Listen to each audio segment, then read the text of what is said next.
The Atlantic lay wide and restless, a dark ribbon between old empires and a young republic.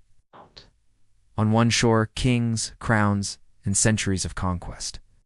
On the other, a fragile experiment in freedom, barely 50 years old.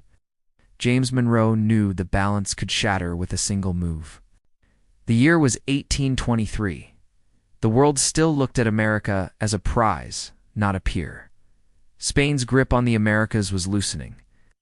Britain's ships prowled the seas with silent hunger, and whispers floated across the ocean of Europe reclaiming its colonial spoils. In Washington, the air was heavy. Republic had survived wars, debts, and divisions, but now faced a new threat, an old world trying to plant new chains. Monroe stood not as a conqueror, but as a sentinel. He carried the weathered face of a soldier who had seen the Revolution's fire.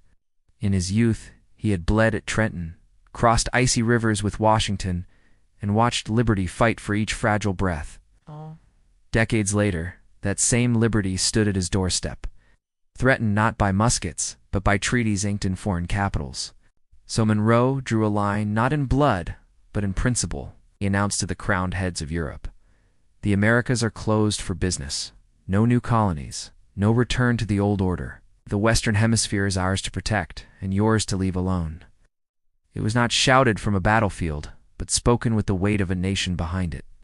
Some called it bold, others called it reckless. But history would call it something else. The Monroe Doctrine, a declaration that the New World would remain new, free from the reach of empires. No navy sailed in its defense, no army marched at its command.